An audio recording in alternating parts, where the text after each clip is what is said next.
السلام عليكم ورحمة الله وبركاته.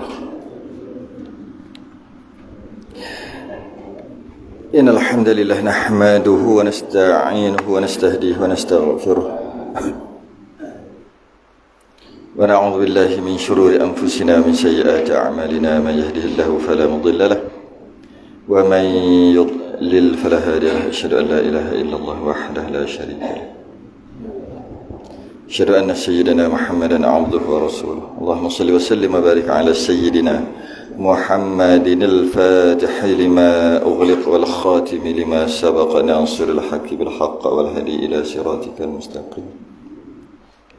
صلى الله عليه وعلى آله وأصحابه حق قدره ومقداره العظيم. اللهم نور بالكتاب بصري وأطلق به لساني واشرح به صدري واستعمل به جسدي بحولك وقوتك فإنه لا حول ولا قوة إلا بك. سبحانك لا علم لنا إلا ما علمتنا إنك أنت العليم الحكيم. ولا حول ولا قوة إلا بالله العلي العظيم. أما بعد, Alhamdulillah, terafahkan kesyukuran dapat kita sambung pengajian kitab Majmu' Salasi Rasail. InsyaAllah pada sebelum ni kita dah selesai sifat salbiyah. Jadi untuk malam ni saya ambil keputusan untuk kita pergi kepada sifat Rasul dulu sebelum kita pergi ke sifat ma'ani, untuk kita faham lebih lagi. Kerana kena faham satu perkara tu untuk kita faham satu perkara yang lain. Tapi kalau ikut susunan dia duduk kat belakang. Jadi kita pergi muka surat 9 tu. Kita faham dulu sifat yang wajib bagi Rasul, wajib akal bagi Rasul, kemudian baru pergi sifat ma'ani. Muka surat 9. Itu susunan yang tepatnya lah. Siapa yang ada kitab lah. Muka surat 9 tu. Qala al-mu'allif rahimahullahu ta'ala wa nafa'na wa iyyakum bi'ulumihi fid darain. Amin ya rabbal alamin. Kata pengarang dan wajib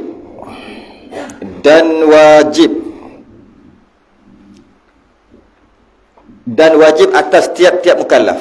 Jumpa kan? Dan wajib atas tiap-tiap mukallaf pada syarak. Ada panggil wajib syarak. Dia ada wajib akal, wajib adat, wajib syarak. Yang ni wajib syarak. Apa maksud wajib? Wajib akal tak boleh terima selain daripada itu, mesti kena macam tu. Apa maksud wajib syarak? Yang didatangkan oleh Nabi Rasul kita, yang mengatakan yang mana halal, yang mana boleh, yang mana tak boleh. Itu dipanggil syarak. Satu lagi wajib adat. Kita akan masuklah bab tu nanti. Cuma dan wajib atas tiap-tiap mukallaf. Mukallaf banyak kali dah kita bincang kot. Mukallaf akil dan baligh. Itulah mukallaf. Akil, ada akal, baligh. Mukallaf lah. Wajib atas tiap-tiap mukallaf, sesiapa yang ada akal dan dah baligh. Pada syarak suruh kita, oleh bahawa mengetahui ia akan barang yang wajib, perkara yang wajib, kena tahu. Dan barang yang mustahil, perkara yang mustahil, kena tahu. Dan barang yang jaiz, barang yang harus, kena tahu juga. Kena tahu kat mana ni? Padahal sekalian Rasul alaihi wassalatu wassalam. Jadi perbicaraan usuluddin dia terbahagi kepada 3. Yang pertama ilahiyat, yang kita dah baru ni. Kita bincang sifat salbiyah bagi Allah, sifat ma'ani dan ma'nawiyah yang dipanggil ketuhanan.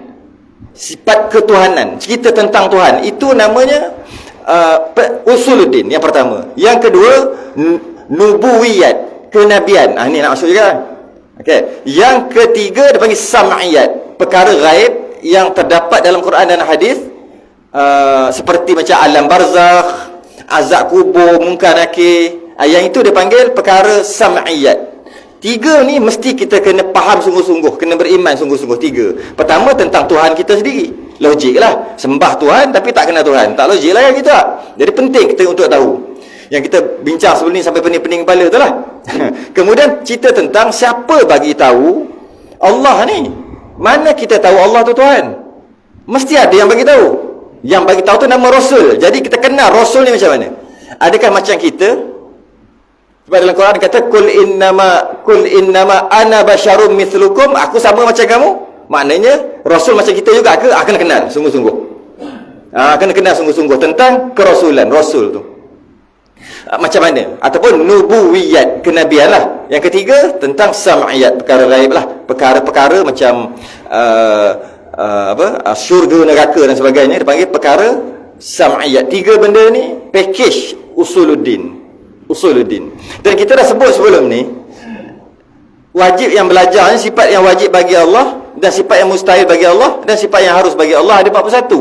21. Yang ini sifat yang rasul, sifat yang wajib bagi Rasul ada 4, sifat yang mustahil bagi Rasul ada 4, sifat yang harus bagi Rasul ada 1. Jadi 4, 1, 9. 41 tambah 9, 50. 50 ni wajib pegang sungguh-sungguh. Wajib faham sungguh-sungguh. Mari kita tengok. Dan adalah yang kita nak pegang-pegang tentang nubuwiyat, kenabian ni, kerasulan ni macam mana ni. Dan adalah bilangan anbiya, nabi-nabi. Anbiya tu nabi-nabi itu tiada seorang yang mengetahui akan banyak mereka. Tak ada orang tahu sebenarnya ada berapa banyak, melainkan Allah Ta'ala juga. Itu yang terpegang yang pertama. Samalah juga sifat kesempurnaan Allah tidak terkira banyaknya. Cuma yang wajib kita tahu 20. Bukan sifat yang wajib bagi Allah ada 20 je. Samalah juga Nabi dan Rasul tak terkira, kita tak tahu banyak mana. Hanya Allah dia yang tahu. Dan yang diketahui akan dia oleh Nabi SAW itu setengah juga. Nabi sendiri pun tak tahu banyak. Sebahagian, setengah tu maksud sebahagian juga. Nabi tak tahu semua? Ya, tak tahu semua. Walaqad arsalna rusulan min qablika minhum man qasasna 'alaika wa minhum man lam naqsus 'alaika. Surah apa ni? Dan sesungguhnya kami utus beberapa orang rasul sebelum kamu. Di antara mereka ada yang kami ceritakan, dan di antara mereka ada yang kami tak ceritakan pada kamu. Jadi ramainya kita wajib beriman dengan semua rasul, nabi dan rasul yang Allah utuskan. Itu nombor satu. Tak kira lah banyak mana, kita tak tahu banyak mana pun beriman. Janji nabi dan rasul tu diutuskan oleh Allah, kita beriman. Okey. Cuma yang tahu tu yang ni, dan yang diketahui akan dia oleh Nabi SAW. Macam mana kita boleh tahu Nabi tahu? Daripada hadis dia lah. Setengah juga. Dan iaitu sekati 2 laksa 4,000. Assalamualaikum. Sekati main kati-kati lah. Sekati ni 900 gram lah kalau berat. Tak, maksud kati ni 100,000. Sekati ni 100,000. Kalau sekati mana 100,000. Sekati. Nah, yang ini disebut sekati. Mana satu kati. Maknanya kati itu 100,000. Se itu satu. Jadi 100,000. 2 laksa. 2 laksa? Laksa 10,000. Maknanya 2 kalau selaksa 10,000. Maknanya laksa tu 10,000. Tambahlah kat depan. Kalau 2 laksa 20,000. 100 20,000. Lepas tu 4,000. Ribu per ribu lah. Ribu tu ribu lah juga. Jadi 124,000. 124,000. Ada Nabi 124,000. Ramai tu. 124,000. Ramai tu. Dan telah bersalah-salahan riwayat padanya. Ada khilaf kat sini. Ada yang riwayat lain kata tak banyak tu, ada kata kurang lebih, ada khilaf. Dan yang jadi rasul daripada mereka itu 313 orang. 313. Sama dengan apa?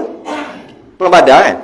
Sama, 313. Jadi maknanya 313 tu rasul.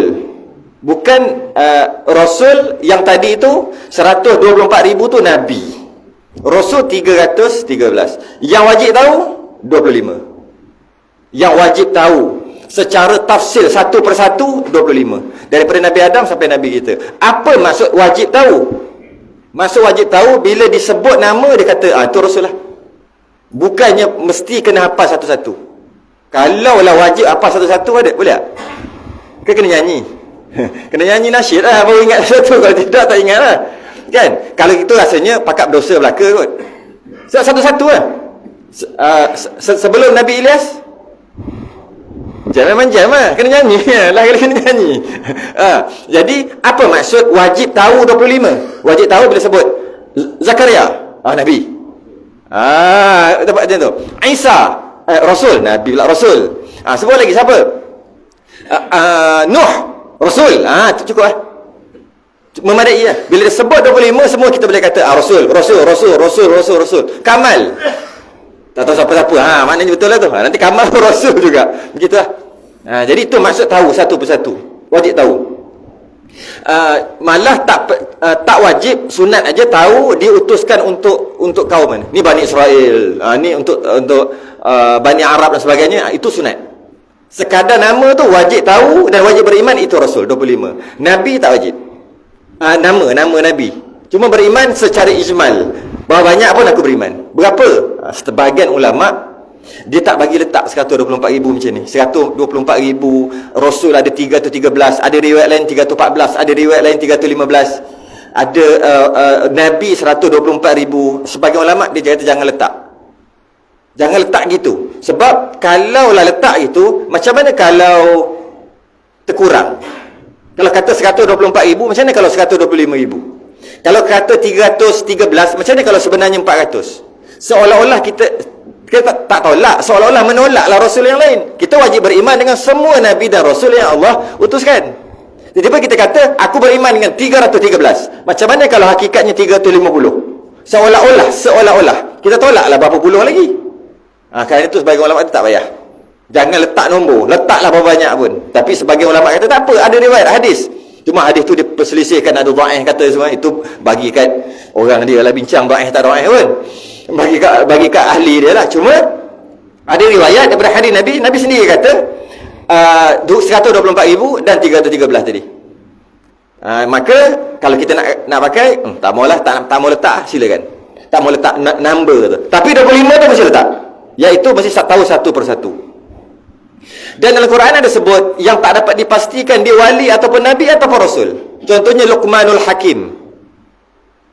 Dalam Quran je kita. Sebahagian riwayat kata dia nabi, rasul. Ada yang kata dia tak wali. Wali orang biasalah maksudnya, bukan nabi dan rasul. Uzair yang disembah ataupun yang dikatakan oleh orang Yahudi itu anak Tuhan, setelah 100 tahun mati hidup balik. Maka dipanggil Nabi Uzair. Dia kata ini sebenarnya anak Tuhan. Anak. Tapi kita tak tahu adakah dia Nabi Uzair? Ya, sebagai riwayat kata Nabi, sebagai riwayat kata tak. Maka yang tu tak dapat dipastikan. Cerita Paulut, Zulkarnain, kan cerita semua dalam Quran. Imran, ada cerita, ada ayat, ada nama dia dalam Quran. Khidir tak ada nama lah dalam Quran Khidir tu. Tapi Nabi yang kita panggil Nabi Khidir. Dan kita tak dapat pastikan yang ianya Nabi, Rasul ataupun wali ataupun orang biasa lah. Tak dapat pasti. Maka kerana itulah bila tak dapat pastikan, sebagian ulama kata mana tahu dia orang ni Nabi. Kalau kita kata tak Nabi macam mana? Kan dia jadi agak terganggu kat situ. Maka kita tak payah letak berapa nombor. Nak letak pun boleh. Macam dalam surah Yasin, wadrib lahum mathalan ashabal qaryati izja'ahal mursalun. Tu. Dan Allah membuat perumpamaan, iaitu penduduk satu negeri yang dihantar mereka mursalun, utusan. Utusan tu rasul ke, nabi ke, orang alim ke, wali, tak tahu siapa. Tak ada riwayat mengatakan dia tu siapa.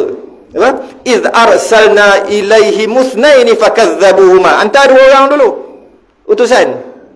Kita rasa baca Yasin lah tu. Ingat kat mulut, tapi tahu tak cerita dia. Tahu cerita lagi best baca Yasin.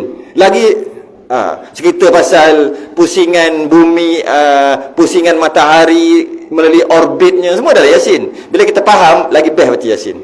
Tak faham pun dah best lah. Sebab tu kita mengekali baca Yasin. Sedap dah. Kalau faham lagi sedap. Iz arsalna ilaihi musnaini fakazzabuhuma. Hantar 2 orang dulu. Kemudian fakazzabuhuma. Orang kampung Qaryah tu mendustakan mereka, tak percaya dekat utusan tadi ni. Lepas tu apa? Fa'azzazna bithalith. Hantar yang ketiga. Utusan. Siapa ni? Tak boleh dipastikan rasul ke, nabi ke, wali ke, tak tahu, tak dapat dipastikan. Jadi dalam Quran diceritakan tentang banyak nama-nama, banyak nama-nama, cuma yang wajib 25. Yang lain tu tak dapat dipastikan. Tak dapat dipastikan dia tu nabi, rasul ataupun wali ya, tak dapat dipastikan. Jadi sebab tu bimbang letak nombor. Bimbang, sekadar kebimbangan. Macam mana pun sebagian ulama itu tak apa, letaklah. Dah ada riwayat kan? Hadis dan pilihan daripada sekalian mereka itu 5 orang. Yang boleh pilih 5 orang. Yang boleh pilih, maksudnya yang boleh kita apa dia panggil? Letak dia nombor 1, nombor 2, nombor 3, 5 orang. Sudah. 5 je boleh letak. Selain daripada 5 dia tak boleh letak. Nombor 1, nombor 2, nombor 3. Habis tu kita letak 1 sampai 25 tu, itu bukan kita letak martabat dia. Itu kita letak nama nak kira 25 tu. Malah Nabi Adam dulu ada.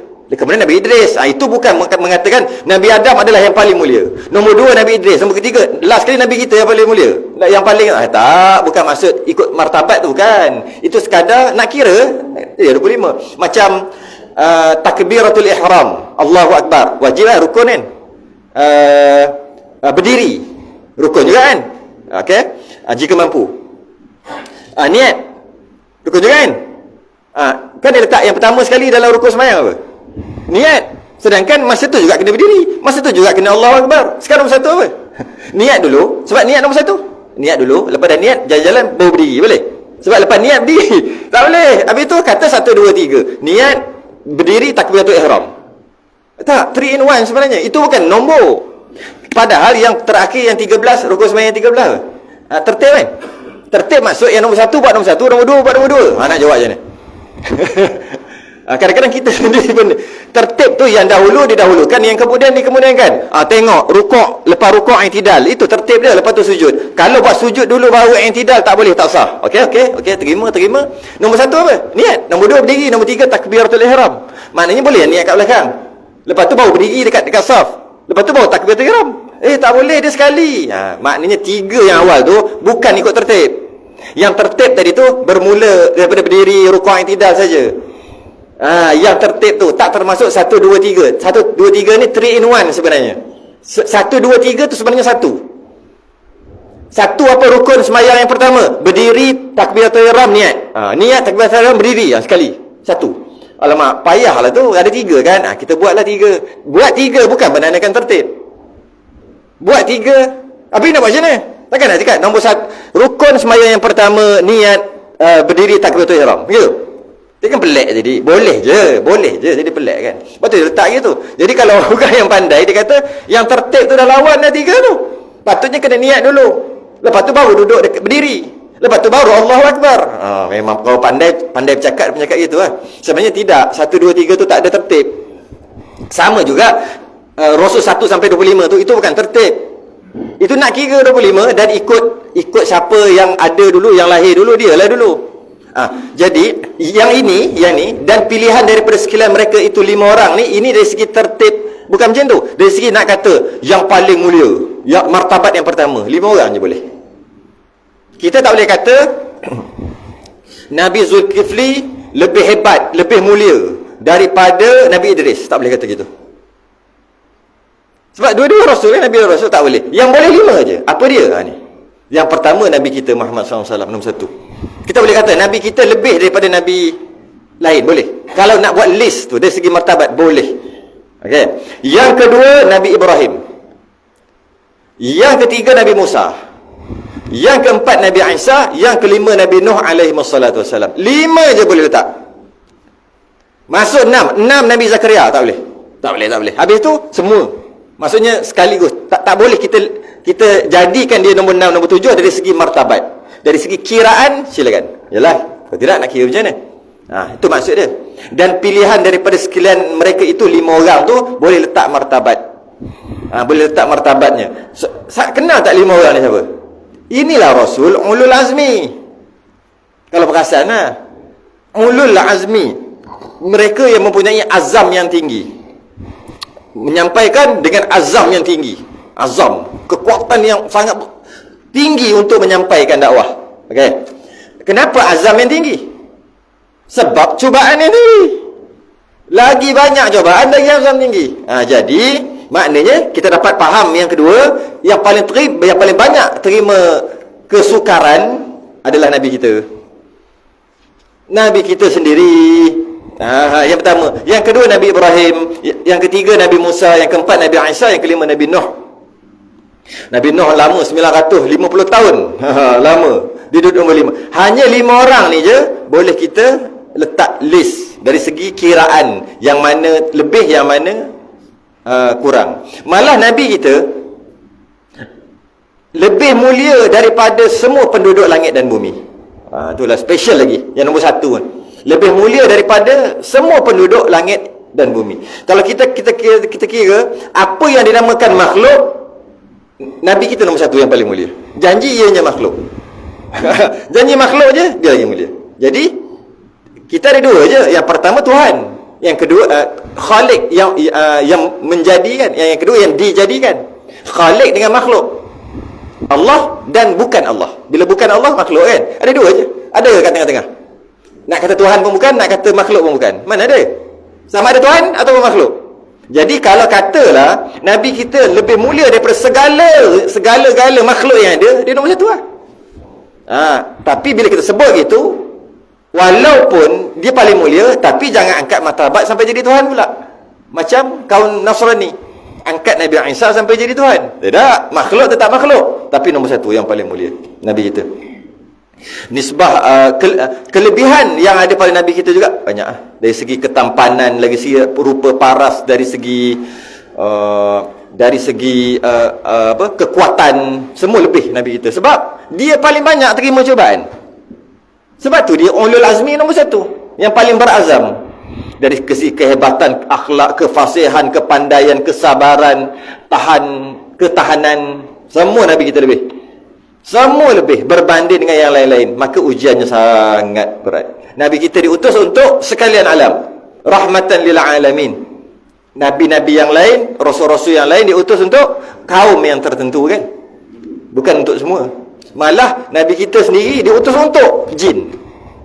Rasul yang terdahulu tak diutus untuk jin.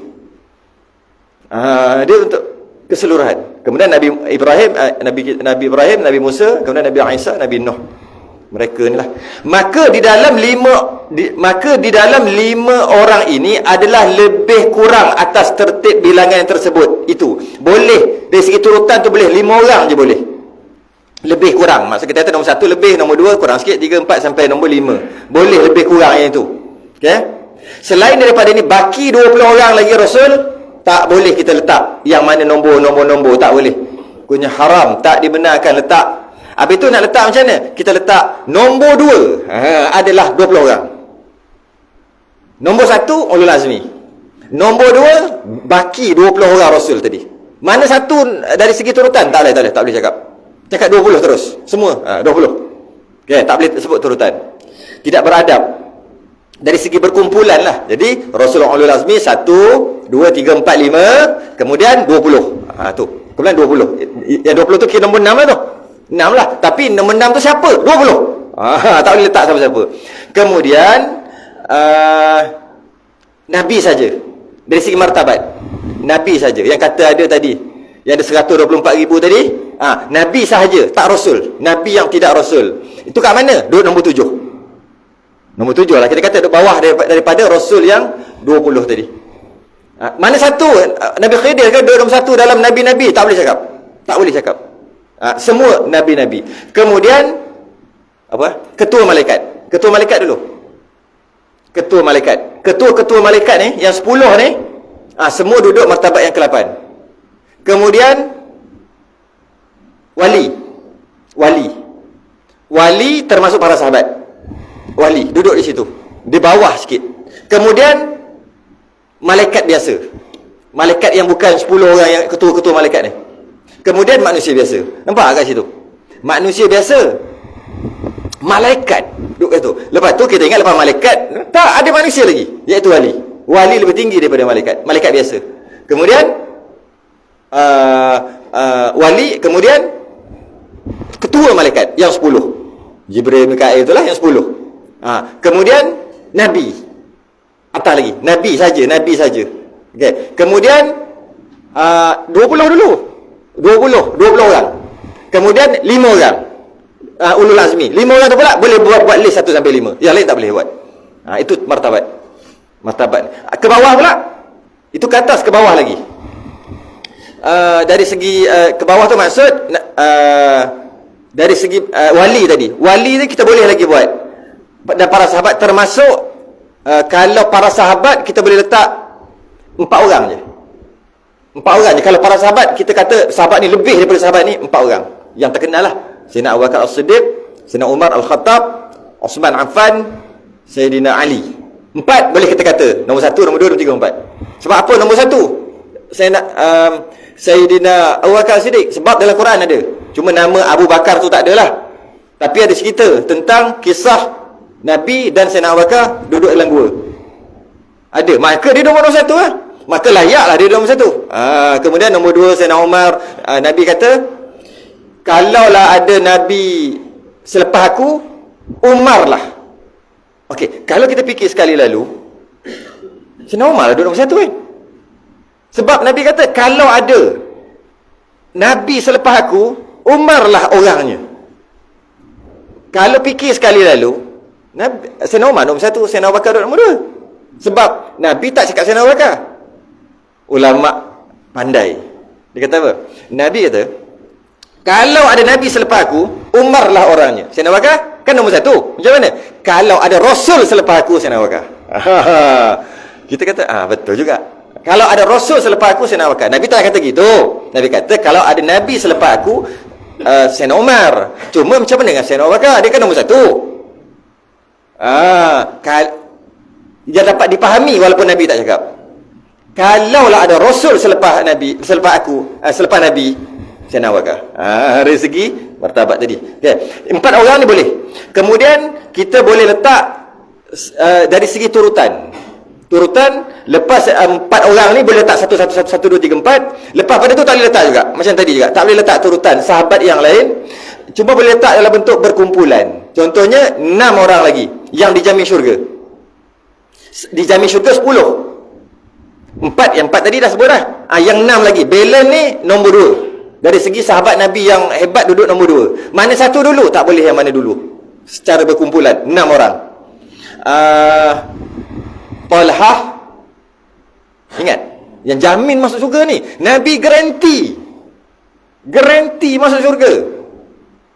Yang pertama 4 orang tadi, confirm lah. Adalah hadis tu, Talhah fil jannah, Zubair fil jannah. Ada hadis tu ni sebut Zubair bin Awam, Abdurrahman Auf, orang kaya, pemanah tepat. Siapa pemanah tepat? Nabi doakan dia. Lain kali dia jadi pemanah tepat. Sa'ad bin Abi Waqqas, pemanah tepat. Memang dia panah tepat. Abu Ubaidillah bin Jarrah, dia bunuh ayah dia sendiri dalam perang Badar. Dia lari, jumpa ayah dia lagi, jumpa ayah dia lagi. Takut bunuh. Dia nak berperang, jumpa ayah lagi. Akhir sekali ayah dia cari dia. Tak boleh buat apa lah. Terpaksa bunuh. Sedih lah dia. Abu Ubaidillah bin Jarrah. Sa'id bin Zaid. Sa'id bin Zaid ni apa cerita dia? Yang kena penampar dengan abang ipar dia, Umar Al-Khattab, yang dia tak masuk Islam lagi. Dia nak pergi bunuh Nabi. Kemudian dia kata, kau nak pergi apa ni? Bagaimana ni Umar? Nak pergi bunuh Muhammad. Sebab sibuk duk sebarkan agama baru. Kau tak payah sembang lah, kawan dia kata. Adik kau sendiri masuk kan? Masuk Islam. Dia kona, tak jadi pergi tempat Nabi, dia kona. Pergi ke? Cari adik dia. Dia pergi, dia dengar je. Waktu tu baca surah apa? Toha kan? So ayat 1 sampai 5, ambil ayat ni, Taha ma anzalna 'alaikal qur'ana litashqa illa tadhkiratan liman yakhsha tanzilan mimman khalaqal arda was samawati al-'ula ar-rahmanu 'alal 'arsy istawa. Tiup kat air, tiup kat orang, lembut. Bukan lembut ya awal tu kan. Lembut hati dia. Lembut pula jadi gitu kan.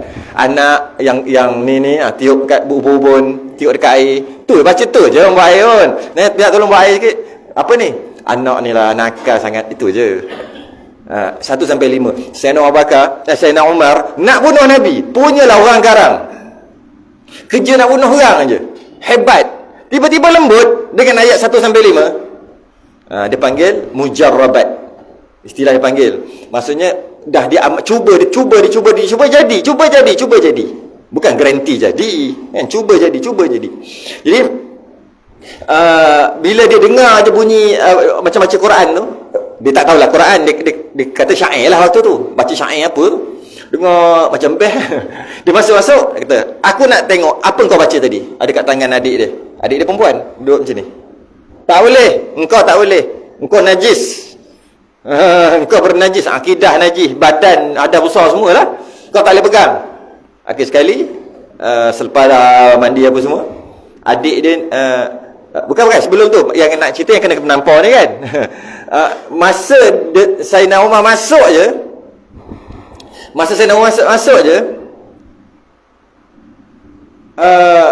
seorang sahabat Nabi yang duk ajar tu menyorok. Jadi adik dia tak apalah, abang dia masuk.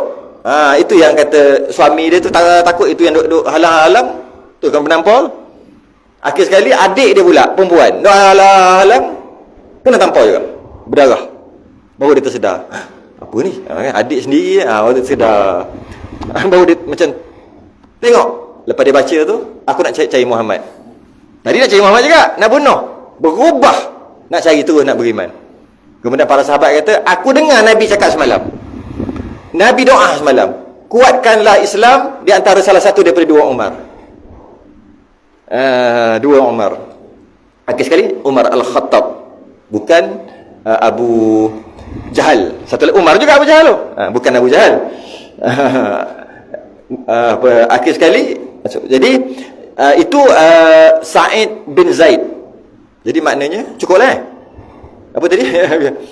Talhah bin Abdullah, Zubair bin Awam, Abdurrahman bin Auf, Sa'ad bin Abi Waqqas, Abu Ubaidillah bin Jarrah, Sa'id bin Zaid.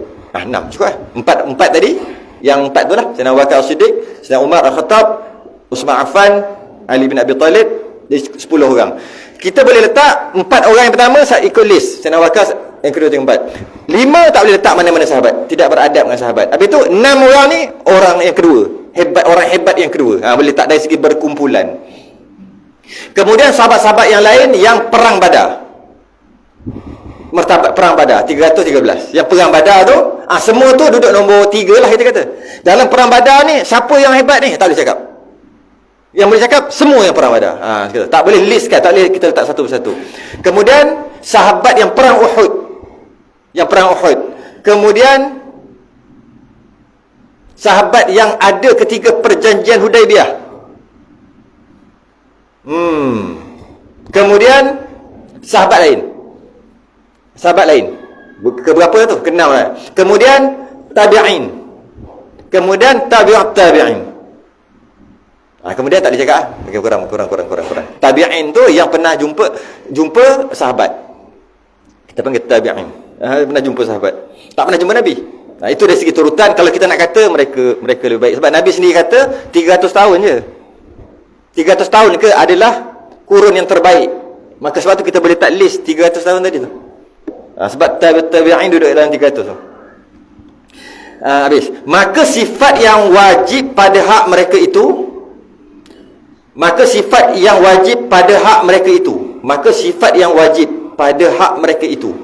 mereka itu Nabi tadi lah, Rasul Rasul tadi alaihimus salatu wassalam itu.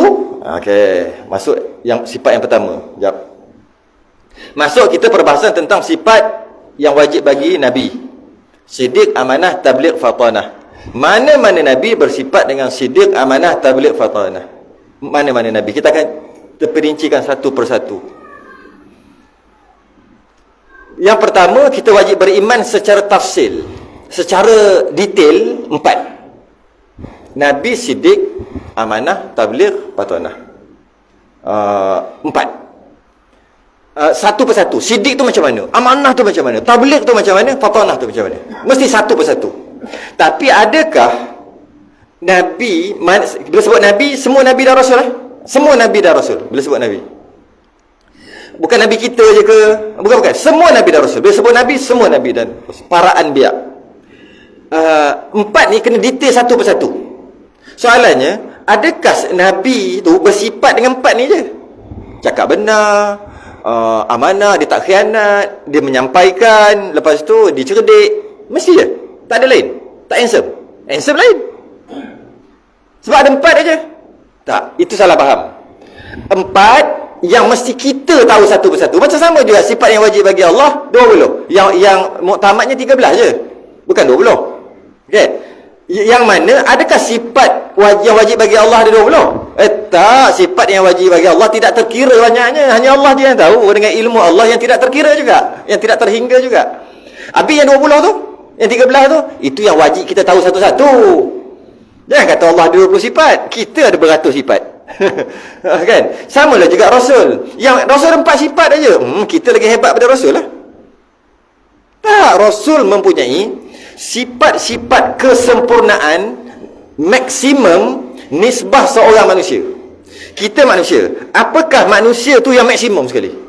Paling tak boleh nak tak boleh nak kata, tak boleh nak komplain. Maksimum. Mesti ada kan? Boleh tak kita nak komplain manusia tak terbang? Kau tak hebat sebab tak terbang. Tak boleh, itu kan manusia. Jadi maksimum manusia tu yang paling atas, itulah Nabi. Bukannya ada 4 aja. Maksimum daripada nisbah seorang manusia yang paling sempurna dari segenap segi, tak boleh nak komplain. Kita walaupun sempurna, banyak boleh komplain. Telinga sini atas sikit, ni bawah sikit. Hidung ni besar sikit, ni kecil sikit. Cuba cek lah. Semua lain-lain Allah buat dekat kita tak betul-betul sama. Mata ada ripik sikit, ada luas sikit. Tengok sekali tak nampak. Cuba tengok. Biasa diri sendiri lah kenal lah. Orang lain tak nampak. Orang lain tak nampak. Kaki ada, kalau kaki jari kaki ada yang macam ni, tapi yang bawah ni lain pula, yang belah sini bawah sikit. Ada yang ni cengek ke sini sikit. Ada je, tak sama dua-dua. Tak sama dua-dua. Maknanya boleh nak komplain. Nabi dan Rasul tak boleh komplain dari segi itu. Tak boleh komplain. Maknanya tak boleh maksimum nisbah seorang manusia. Tapi kalau nak komplain yang lain boleh. Iaitu bab-bab dari segi apa ni? Kata Nabi, tapi anak meninggal menangis. Itu sifat manusia memang gitu. Itu tak nama komplain. Dari nisbah seorang manusia tak boleh komplain. Dari segi apa? Banyaknya dari segi kekuatan. Ada riwayat kata 70 orang. Nisbah 70 orang kuat, Nabi seorang. 70. Dari segi kekuatan paling kuat berbanding dengan kita, dengan manusia biasa. Kita manusia biasa yang bukan Nabi Rasul ni paling kuat siapa? Nabi 70 kali. Memang tak ada komplain lah.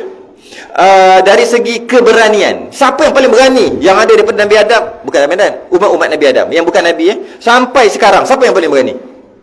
Nabi berkali-kali, 70 kali lagi kata-kata kita lah. Bukan nak kata 70 tu, nak kata lebih lagi.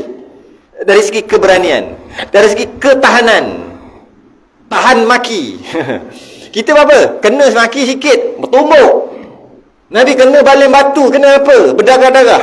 Nabi kata, Jibril nak balikkan bumi, jangan nak terbalikkan, masa nak hancurkan terus, gempa bumi terus. Nabi tak bagi. Nabi kata dia memang gini, tapi anak cucu dia mudah-mudahan beriman pada Allah. Dan benar anak cucu sampai sekarang beriman pada Allah. Boleh tahan gitu. Kena baling batu apa, sikit kena panah, tahan tu. Dari segi ketahanan, dari segi kegigihan, dari segi kesihatan maksimum. Kita sihat, tapi ada tak? Ada, mesti ada sikit. Darah tinggi sikit. Gula lebih sikit. Ada je. Tapi Nabi Tak ada. Dari segi kesihapan dia paling. Dari segi ketampanan paling. Sampaikan semua Nabi handsome. Kita tak boleh kata Nabi bodoh, berdosa. Mana-mana Nabi. Tak boleh. Tak boleh. Jadi kan ada yang boleh. Ya, ada yang boleh tadi. Iaitu yang 5 tadi. Yang boleh letak list tu, itulah, itu boleh. Selain daripada tu tak boleh. Tak boleh letak. Dari segi ketampanan, dari segi akhlak, dari segi keturunan pun tak boleh. Nak cari keturunan yang berzina, Nabi, mak ayah dia, nenek datuk nenek takkan jumpa. Dari segi keturunan, dari segi kecerdikan, IQ, ketaatan, kesungguhan, semua lebih. Senang cerita, janji manusia, apakah manusia yang paling perfect, yang paling sempurna? Itulah Nabi.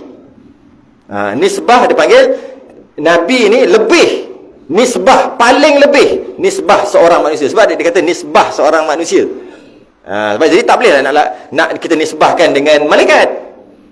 Tak boleh lah, sebab Nabi itu manusia. Kul innama ana basyarum mithlukum. Aku ni bashar, manusia yang keluar ada darah, ada urat, ada bulu roma. Itu maksud orang lah kalau kita. Mithlukum. Bezanya yuha, aku terima wahyu.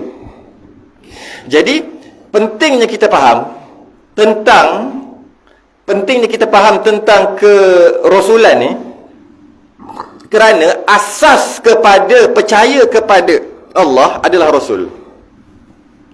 Perasan tak kita? Ya, Allah itu Tuhan. Ya. Tapi siapa yang bagi tahu? Rasul. Rasul yang bagi tahu Allah itu Tuhan.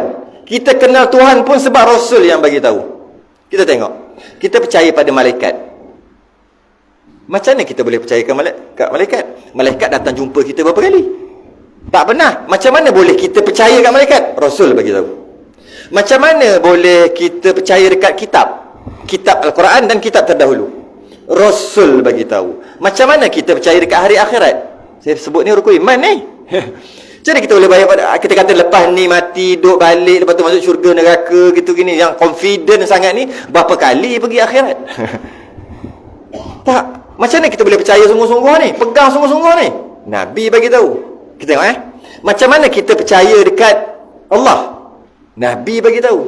Macam mana kita percaya dekat malaikat? Nabi bagi tahu. Macam mana kita percaya dekat kitab Quran dan kitab sebelum? Nabi bagi tahu. Macam mana kita percaya dekat hari akhirat? Nabi bagi tahu. Macam mana kita percaya dekat Nabi dan Rasul? Nabi yang bagi tahu. Dia mengaku kan? Maknanya semua ni Nabi yang bagi tahu. Kerana itulah asas iman pada agama kita ni, beriman pada agama, rukun-rukun iman tadi tu, asasnya percaya pada Rasul. Asasnya percaya kepada Rasul. Dengan maksud, kalau ada berapakah rukun iman? 1. Apa dia? Percaya kepada Rasul, memadai dah. Sebab Rasul tu kata Allah ada. Rasul tu yang kata semua. Dan Rasul tu kata dia tu Rasul. Jadi asas nombor 1, memadai dengan percaya pada Rasul. Maka merangkumi semua rukun-rukun lain. Balah bukan rukun-rukun iman je, rukun Islam, rukun hakam, semua Rasul. Asas. Dan itulah pada mazhab Maliki, tidak akan diterima taubat orang yang menghina Nabi. Bukan Allah tak terima, kita tak terima. Kita kalau orang tu jahat, patu penuh apa jahat gitu, ompak apa semua kan, tiba-tiba dia dah bertaubat, dia baik, kita kena kata dia bertaubat, dan kita kena kata dia baik. Kita boleh kata engkau ni tak boleh, memang neraka dah untuk engkau. Tak boleh, haram. Kita kena kata dah bertaubat, nasuha. Jadi kita kena anggap dia, kena layan dia sebagai seorang yang dah bertaubat. Hakikatnya dia bertaubat ke dalam hati serah pada Allah. Entah tak bertaubat pun, entah ada udang di sebalik batu, itu kita kata tak boleh. Sebab dia tunjuk dia dah bertaubat, dia dah sembahyang sebagainya, walaupun badan bertatu sekalipun, kena kata dia dah bertaubat. Maknanya kita sebagai manusia berhukum benda yang zahir. Nahnu nahkumu bizawahir. Kita berhukum benda yang zahir. Zahir nampak gitu, kita hukum kata gitu. Zahir nampak jahat, kena kata jahat. Boleh kata baik? Kena kata jahat lah. Tak boleh cakap kat orang jahat. Boleh tak? Dia nampak ni kita rumah ni, sebelah kita, rumah kita ada jiran. Kita kenal jiran kita. Adalah 3 orang duduk tu. Ada anak, ada seorang anak, suami isteri. Tiba ada seorang ni tengah panjat tingkap. Boleh tak kita kata dia jahat? Pencuri, boleh tak? Tak boleh tuduh orang, berdosa. Macam mana? Tapi tu bukan tuan rumah. Nampak pakai pun lain macam. Macam mana? Kena katalah dia jahat. Lepas tu kita tengoklah betul jahat ke tidak. Rupanya bukan. Rupanya anak saudara dia, kunci tinggal kat dalam. Kemudian tu, tapi ketika kejadian, kena kata jahat lah. Sebab nampak jahat kan. Nampak zahir. Kena katalah jahat. Tak boleh, jangan campur hal orang. Kesian, dia kena rompak rumah dia. Mana boleh. Nampak jahat, kena kata jahat. Nampak baik, kena kata baik ya. Tak boleh kata ya ke baik, entah tak boleh. Entah ada sebab. Baik tu nak ada sebab tu. Tak boleh. Kena kata baik ya. Dulu jahat, kena kata jahat. Tiba-tiba dia bertaubat, dia kata dia bertaubat dan jadi baik, kena kata dia baik ya. Okey, itu kita. Siapa manusia. Dan kita kena kata dia baik sebab dia dah tunjuk rupa baik. Okey, saya nak cerita siapa? Mazhab Maliki, orang yang menghina Nabi, kemudian dah tak hina lah. Maksudnya dah bertaubat, tetap tak diterima dari segi manusia. Allah tu serah lah. Allah tahu terima taubat ke tidak, serah. Kita tak tahu. Tunggu kat akhirat nanti. Tapi kita tak boleh terima taubat dia. Tetap kena kata dia jahat. Bila dia hina Nabi, dia kata bukan-bukan. Macam Salman Rushdie. Macam-macam dia kata. Malah ada pak-pak Arab bagi keluar tender. Siapa dapat bunuh dia, bawa datang kepala sebagainya. Sampai sekarang dia hidup lagi sebenarnya. Salman Rushdie. Ada lagi tak? Tak tahu lah ada lagi ke tidak. Tak peduli pun orang. Tak diterima. Dia kata aku dah bertaubat. Tak diterima. Sebab dia hina, dia kata bukan kat Nabi. Tapi kalau seseorang itu kata bukan-bukan dekat Allah, hina Allah, kemudian dia bertaubat, kita ni kena terima kata dia bertaubat. Tapi kalau dia hina Nabi, tak. Itu mazhab Maliki ni. Mazhab Maliki tak terima walaupun kau telah bertaubat. Kerana kau menghina Nabi, tak diterima taubat. Duduk jauh-jauh. Maksudnya tak boleh terima dia. Sebab tak ada Rasul, semua tak ada. Itu lah asas. Memang kita kata Allah tu Tuhan, tapi asasnya Nabi. Tak ada Nabi, mana kena Tuhan? Tapi mazhab Syafi'i, mazhab Syafi'i diterima. Walaupun dia hina Nabi, jika dia bertaubat, dah sungguh-sungguh kita tengok dia bertaubat, terima juga. Saya nak cuba beritahu mazhab Maliki tadi. Dalam 4 mazhab kita, mazhab Maliki tak terima kesaksian, tak terima taubat orang yang hina Nabi. Tak terima. Cuma bila tak terima, jangan duduk dekat-dekat. Maksud tak terima, kau jahat. Aku dah bertaubat, jahat juga. Pergi tempat lain. Pergi kat tempat mazhab Syafi'i. Mazhab Syafi'i terima. Orang yang tu tak. Sedangkan pada mazhab Maliki, hina Allah, memang kejar dia, memang nak kena hukum. Tiba-tiba dia bertaubat, kita kena terima. Sebab dia kata dia bertaubat dan rupa dia rupa taubat kerana dia hina Allah. Hina Rasul, sorry. Nampak macam Nabi lebih pada Allah? Tidak. Bukan maksud tu. Bukan. Pada mazhab Maliki bukan. Kerana Rasul lah asas. Kita percaya dekat semua kerana Rasul. Semua. Sehingga kita percaya pada Allah pun sebab Rasul. Batu besar. Siddiq. Masuk sikit aja. Nanti kita akan sambung bab Siddiq ni akan datang. Siddiq. Yang pertama, Siddiq. Bahasa Melayu dia panggil Siddiq. Siddiq ya. Habis nama kan, nama apa? Siddiq. Ni Siddiq. Betul. Jangan Siddiq. Siddiq. Siddiq. Ini kalau kita tengok Muhammad Siddiq. Siddiq. Kita memang biasa cair je bahasa kita. Artinya benar, lawannya dusta, wajib benar. Okey, habis kat situ kejap. Sebab kita nak separuh sikit ni. Mukadimah berkaitan dengan Siddiq. Yang pertama, kita faham tak maksud benar? Okey, bercakap benar.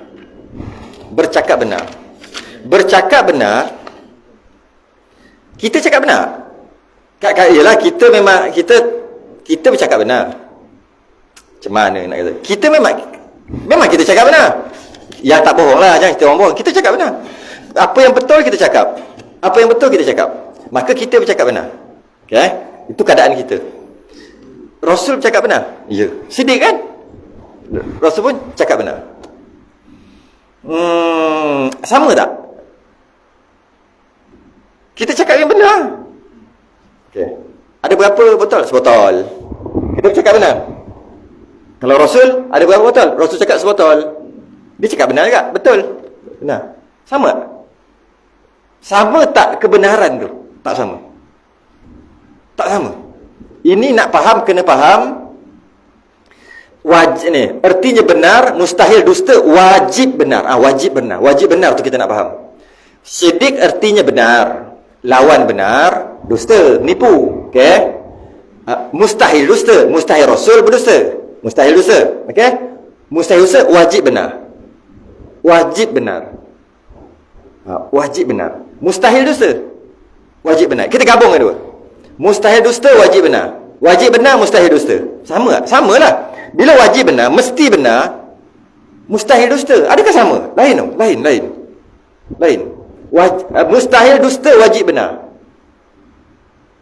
Mustahil dusta wajib benar. Dengan kita wajib benar. Ini saya nak bagi faham tu tak? Okay. Wajib dia ada banyak.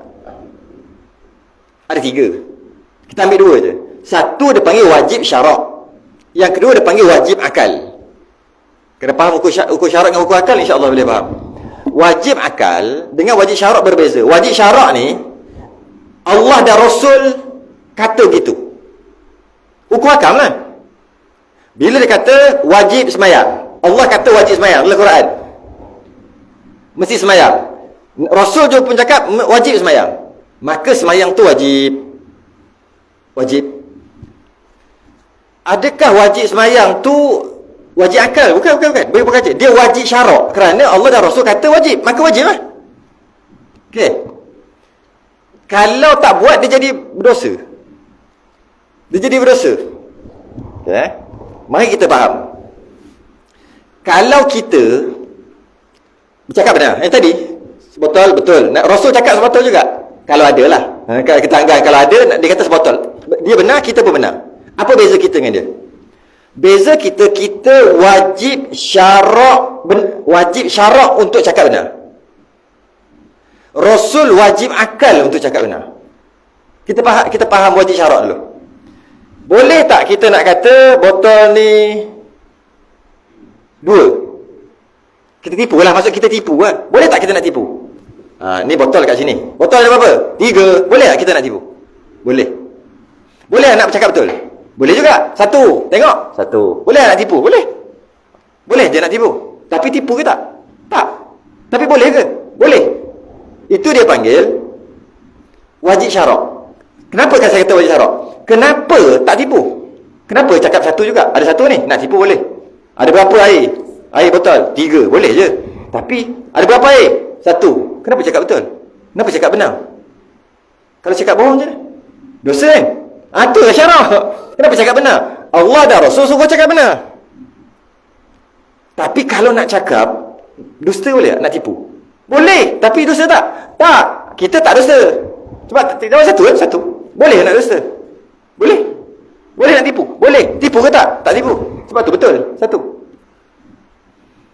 Maknanya kita jawab 1 botol dalam keadaan kita boleh kalau kita nak cakap 2, 3, 4. Maksud kita boleh kalau nak tipu. Tapi kita tak tipu, maka kita telah bercakap benar. Kerana kita wajib syarak cakap benar. Wajib syarak cakap benar. Kalau kita cakap benar, bagus, dapat pahala. Kalau kita cakap tak benar, boleh juga, tapi kita akan dapat dosa. Dia panggil wajib syarak. Adakah Rasul macam tu? Faham? Rasul ada berapa ni? 1. Kenapa cakap tu? Kalau tak cakap berdosa. Ya, Rasul macam tu. Kenapa ni 1 ni? 1. Berapa botol? Sebotol. Kenapa jawab betul? Kalau menipu berdosa. Itu kita. Rasul macam tu juga. Kenapa Rasul cakap betul lah? Kalau Rasul tipu nanti berdosa. Situ? Tak. Itu masuk mustahil dusta. Kita mustahil dusta tak? Tak mustahil. Boleh je dusta. Boleh tak dusta? Boleh juga tak dusta. Cakap betul lah. Cakap benar tu tak dusta kan? Boleh tak dusta? Boleh. Boleh tak dusta? Boleh. Kita dusta ke tidak? Tak. Tapi tak mustahil kita dusta. Cuma kita je tak dusta. Dusta je lah. Tak boleh. Berdosa. Dosa tu apa? Hukum syarak. Okey. Nabi dan Rasul tak macam tu. Bukan macam kita. Oh, Nabi, dia utusan. Sebab tu dia cakap betul. Kalau dia cakap tipu, dia berdosa. Samalah macam kita. Tak. Tidak begitu. Salah faham. Sebab tu kata mustahil. Faham tak mustahil? Tak mungkin tipu. Kita mungkin tipu, cuma kita je tak tipu. Sebab apa kita tak tipu? Takut dosa. Tapi nak tipu boleh aja. Nabi mustahil. Tak masuk akal lah, boleh tak kata gitu? Sebab mustahil akal. Mustahil dusta. Jadi boleh kita faham, kita ada dua, sentiasa ada dua pilihan. Boleh cakap betul, boleh tipu. Boleh cakap benar, boleh dusta. Boleh cakap benar, boleh dusta. Boleh cakap benar, boleh dusta. Dalam kita menjalani kehidupan. Boleh cakap benar, boleh dusta. Boleh cakap benar, boleh dusta. Tapi kita ada hukum syarak. Wajib syarak kita cakap benar, maka kita cakap benar. Tapi kita cakap benar. Kita cakap benar dalam keadaan kita tak mustahil untuk cakap dusta. Cuma kita je tak cakap dusta. Rasul tak ada dua, ada satu je.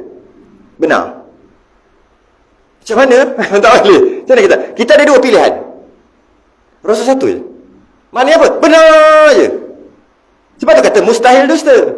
Kita tak mustahil dusta, tapi kita tak dusta. Sebab kita takut. Nabi dan Rasul tak ada dusta tu. Nabi cakap benar, tapi kalau nak dusta boleh aja. Tapi sebab dia tu utusan, dia cakaplah benar. Bukan. Dia ada satu je, iaitu bercakap benar. Dia tak ada pilihan. Sebab tu masuk mustahil. Sebab tak ada mustahil dusta. Manusia kita tak mustahil dusta. Kita tak mustahil. Sebab apa kita tak mustahil dusta? Kenapa kita boleh kalau kita nak berdusta? Tak mustahil untuk kita berdusta. Kerana kita tidak maksum. Maksum biasa dengar. Bukan maksum. Tu ada jual nasi kabur tau. Maksum. Apa maksum? Maksum tu itulah maksud dia. Malaikat. Malaikat. Kita tengok malaikat. Malaikat maksum. Ya, maksum. Ke tak tahu malaikat maksum? Malaikat maksum. Apa? Surah Tahrim tu. Lupa dah. Ayat ujung tu apa? Seorang tak ingat? Surah Tahrim ayat ujung yang berkaitan dengan malaikat tu. La ya'sunallaha ma amarahum wa yaf'aluna ma yu'marun. Tu malaikat. Malaikat apa? Dia hanya ikut perintah Allah, dia tak buat dosa. Tak buat dosa tu maksum. Dengan maksud malaikat dicipta ada satu je. Iaitu apa?